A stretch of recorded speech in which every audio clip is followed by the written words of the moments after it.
성벽 재건과 심령의 재건, 성벽 재건과 심령의 재건이라는 제목으로 말씀 나누겠습니다. 오늘 본문에 보시면 갑자기 등장한 사람이 에스라입니다. 계속 느헤미야 중심으로 성벽을 재건해 오다가 완공한 이후 8장에 에스라와 우리가 9절에 보시면은 에스라와 느헤미야가 같이 나오는 것을 볼 수가 있습니다. 이 포로 귀환 시대를 다루고 있는데 우리가 알아야 할 것은 에스라와 느헤미야는 동시대의 사람입니다. 포로 귀환이 총 3차에 우리가 이루어졌다는 것을 알고 있습니다. 1차 포로부터 잠깐 제가 배경을 설명하면 유다를 멸망시킨 바벨론 제국이 멸망하죠. 페르시아 제국이 일어섰는데 일대 페르시아 왕이 고레스 왕입니다. 이 고레스 왕의 칙령으로 1차 포로들이 예루살렘으로 귀환합니다. 그들이 1차 포로 귀환단이 한 일은 성전을 재건했어요. 그리고 20년 만에 이제 방해가 있었지만 성전을 재건하게 되고, 이 1차 포로 귀환 후 80년 후에요. 80년 후에 2차 포로 귀환이 있고, 또 그로부터 13년 후에 이 느헤미야가 주도한 3차 포로 귀환이 있습니다. 그 1차 포로 귀환과 2차, 3차 포로 귀환 사이에 80년, 90년 시간차가 있습니다. 근데 이 정보들이 앞에 있는 에스라서와 느헤미야에 기록되어 있어요. 에스라 1장에서 6장까지는 1차 포로 귀환하고 성전 재건을 설명하고 있고, 에스라 7장부터 10장 마지막까지는 2차 포로 귀환하고 에스라 직접 주도한 2차 포로 귀환과 공동체가 재건된 모습을 알려줍니다. 느헤미야 1장에서 6장까지 3차 포로 귀환이 있고 성벽이 재건된, 완공된 것을 설명해줘요. 이 사이에 에스라 2장 하고 오늘 느헤미야 7장에 보시면 똑같은 족보가 등장합니다.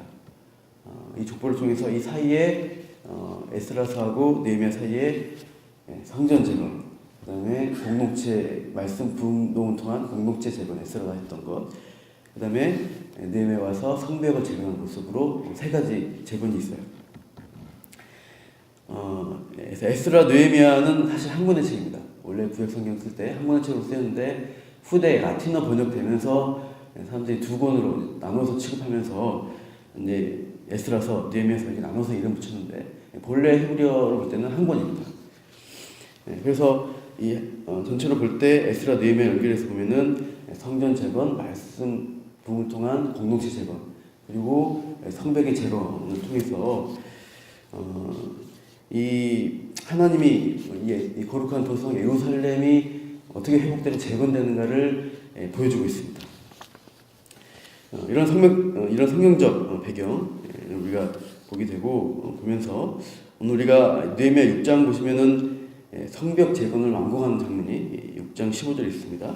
이 성벽의 역사가 52일 만에 완공됐다 하고 엘루럴, 그러니까 6월 25일인데요. 이날에 52일 만에 성벽이 완공된 것을 보여주고 있어요. 산발락과 도비야 온갖 대적들이 방해했음에도 완공이 됩니다. 잠깐 아까 6장 16절 잠깐 가보십시오. 앞에 6장 16절 보시면 한번 잠깐 읽어볼까요? 느헤미야 6장 16절 시작.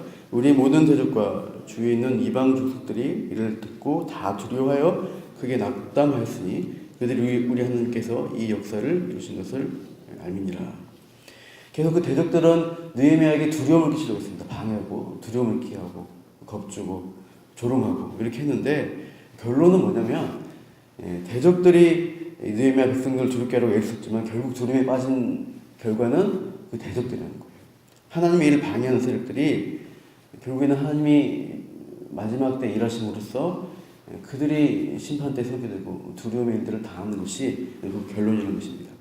성도와 교회를 공격하는 악의 세력들이 그들이 승승장구하고 우리를 조롱하고 두렵게 하려고 하지만 마지막 심판 때 보시면 하나님을 대적한 세력들이 두려움을 당하게 될 것이고 교회와 성도는 하나님의 승리를 함께 우리가 누리며 기뻐하게 될 것입니다. 우리는 마지막 때, 성도는 마지막 때 주어질 것들을 바라보면서 소망을 가지고 살아가는 존재들이에요. 이렇게 우리가 완공의 장면, 성벽 완공의 장면을 보고 7장에 귀환자 명단이 나옵니다.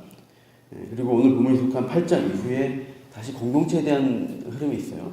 8장 이후에 보면 회개운동이 있고 또 9장, 10장 하면서 언약 갱신을 보여주고 있어요.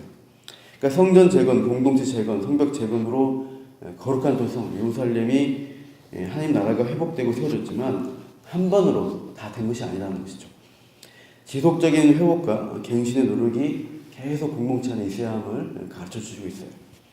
그러니까 외적인 성벽을 건축하고 나서 8장부터는 내적인 심령의 재건이 계속돼야 한다. 이것을 강조하고 있습니다. 이 예루살렘 성전과 성벽이 건축된 것은 이 귀환한 하나님 백성이 하나님을 예배한 일이 회복되도록 하기 위함입니다. 그래서 외적으로부터 안전하게 귀가하기 위해서 예배당인 성전이 건축되고 성벽이 방어벽이 형성됨으로써 이제 외적인 안정 장치를 갖추고 이제 백성들이 그 안에서 제대로 사는 게 중요합니다. 건물만 달랑 지어놓고 그 안에서 행하는 사람들이 본래 그 건물이 지어진 목적대로 살지 못한다면 건물의 의미는 없죠. 헛것이 됩니다. 예배당을 지어놓고 그 안에서 이루어진 예배가 엉망이다. 그러면 가장 중요한 예배당 지은 목적을 잃어버린 것이죠. 예배를 잘 드리고 예배적 삶을 살아내는 것이고 하나님 백성답게 살아내는 일이 이 포로 귀환한 백성들에게 원하신 하나님의 가장 중요한 뜻입니다. 그래서 오늘 8장 이후에 보여주는 것은 외적 재건뿐 아니라 내적인 재건이 중요하다. 이것을 알려주고 있어요. 그래서 이 무너진 신앙들을 재건하는 일에 에스라가 헌신적으로 수고하는 것을 보게 됩니다. 1절 보시면 8장 1절에 7월 첫째 달에 그 이절에 보면 초하루죠. 7월 1일 나팔절이라고 하는 신년 초하루입니다. 이스라엘 역사에서 이스라엘 달력에서 신년 우리 신정 같은 그때 보면은 이스라엘 자손들 백성들이 자발적으로 예루살렘 성에 모여왔습니다. 그리고 에스라에게 율법 말씀을 들려달라고 요청을 백성들이 먼저 합니다. 성벽 완공은 6월 25일인데 7월 1일이니까 5, 6일 만에 백성들이 다 예루살렘 성에 모여온 것입니다. 그만큼 이 백성들이 성벽을 재건한 일을 경험하면서 이 일 가운데 하나님이 이루시는구나, 우리 가운데 하나님이 역사하시는구나, 산발락과 도비가 얼마나 많은 방해를 하는데 그 모든 과정 가운데 하나님이 일하셨구나라는 것을 백성이 느낀 것이죠. 그래서 말씀 앞에 하나님께 가까이 가고 싶은 사모함이 있었던 것 같습니다. 그래서 말씀 듣기를 요청하면서 신년을 시작하게 돼요. 3절 보시면 새벽, 그죠? 새벽부터 정오까지면은 6시부터 12시 정도. 이런 시간부터 율법을 말씀을 듣고 있습니다. 쭉 모든 백성들 쭉 나오는데요. 백성들이 계속해서 사람들 이름들 나오면서 백성들의 하나님 말씀 앞에 반응하고 듣고 있는 것을 보게 되죠. 근데 어떻게 이 말씀을 접하게 되는지 보면 8장 8절 보시면 말씀을 깨닫게 하는데 8절 같이 읽어볼게요. 하나님의 율법책을 낭독하고 그 뜻을 해석하여 백성에게 그 낭독한 것을 다 깨닫게 하니. 여기 있는 백성들은 유다 출신자들도 있을 수도 있지만 상당수는 바벨론에서 태어나고 자란 세대입니다. 그래서 이들은 히브리어보다는 아람어, 페르시아에서 썼던 아람어가 익숙한 사람들이에요. 그래서 이 성경의 말씀, 율법의 말씀을 들을 때 바로 들리지 않습니다. 그래서 레위인들이 그 백성 사이사이 중간중간에 서서 에스라가 말씀을 선포할 때 아람어로 해석해주고 또 이 율법의 의미가 무엇인가를 이렇게 적용해주는, 해석하고 적용해주는 장면들이 중간중간에 있는 것이죠. 이렇게 해서 이들이 말씀을 계속 반복해서 또 해석해 들으면서 의미를 깨닫고 듣고 알게 되는 것입니다. 이것을 이제 말씀 듣고 알게 됐을 때 백성들의 반응이 9절입니다. 백성이 율법의 말씀을 듣고 다 우는지라. 말씀을 듣자 이 말씀이 심령에 찔림된 것이죠. 말씀대로 살지 못했구나, 우리가 말씀을 알지 못했구나 하는 자신의 그동안의 삶에 대한 회개와 찔림이 백성들 가운데 있게 됩니다. 백성들 이렇게 통회하고 또 이제 슬퍼할 것이 아니라 신년에 하나님이 일하실 것을 기대하며 이 성일에 대한 거룩한 날을 기념하며 기뻐하라 라고 외치면서 백성이 먹고 마시는 모습들을 보여줍니다. 이렇게 말씀에 대한 부흥운동이 있는데 13절로 가보시면은 그 이튿날 7월 2일이죠. 일반 백성들은 이제 신년 행사를 마치고 돌아왔고 13절에 누가 남습니까? 우리 백성들의 족장들, 제사장들, 레위 사람들입니다. 지도자들이 모여와서 다시 한번 율법의 말씀을 밝히 알기를 원합니다. 학사 이스라엘이 모여오고 14절 보니까 그들이 보게 된 것은 아마 레위기 23장 보면은 절기에 대한 말씀인데 그 중에 이제 일곱째 절기, 일곱째 달에 대한 절기, 초막절에 대한 말씀을 본 것 같습니다. 그 초막절 절기에 명하신 것들 보면서 15절 이후에 그들이 말씀대로 초막절 규례대로 그대로 지키겠다라는 행동을 보여줍니다. 그래서 쭉 초막을 만드는 장면, 나뭇가지를 여러 가지 모양들을 가지고 와서 초막을 만드는 것들을 보게 됩니다. 그래서 17절 보십시오. 사로잡혔다가 돌아온 중에 다 초막을 짓고 그 안에서 그 안이 눈의 아들 여호수아 때로부터 그날까지 이스라엘 자손이 이같이 행한 일이 없었으므로 이에 크게 기뻐했다 되어 있죠. 여호수아 이래로 그러니까 그 정도로 철저히 초막절을 지키고 하나님께 예배하고 순종하는 모습들이 이렇게 철저했다는 것을 강조하고 있는 것이죠. 그래서 예배 드리고 희생제사 드리면서 하나님 앞에 참 적극적으로 나아가는 그런 모습들을 보여주고 있어요. 18절 보시면은 에스라는 어떻게 합니까? 계속해서 첫날부터 끝날까지 그 일주일 8일 동안 날마다 말씀을 낭독하고 백성들은 초막에 거하면서 말씀을 듣고 반응하는 예배하는 그런 공동체 예배 공동체의 모습을 보여주고 있습니다. 말씀의 열기가 이 성전 앞에 모여 있는 백성들에게 가득 올라오고 있습니다. 그 성벽 안에 왕궁의 성벽 안에 집집마다 그 성전 앞에 예배하기 위해서 모여든 백성들 앞에 말씀을 듣고 기뻐하는 그런 백성들의 우리 공동체 모습을 우리가 보게 됩니다.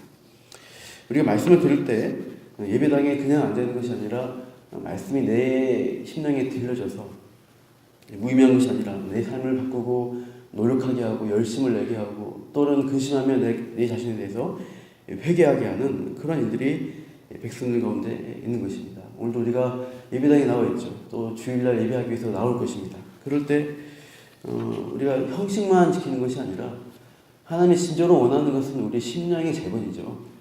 우리 심령의 변화, 말씀을 듣고 변화되어지는 것들. 이 공동체 안에서 내가 그렇게 말씀대로 살아내고 예배하고 또 다른 사람들 앞에 그리스도의 어떤 주신 은혜들을 나누고 사랑의 모습들을 열매를 맺는 것들이 우리에게 요구하시는 하나님의 말씀입니다. 오늘 우리가 이 재건돼가는 모습들 보면서 우리의 심령이 더욱더 새롭게 되어지고 재건되는 그런 하루의 삶을 살도록 그런 예배자로 되도록 같이 수고하시고 또 기도하시길 바랍니다. 제가 기도하겠습니다. 하나님,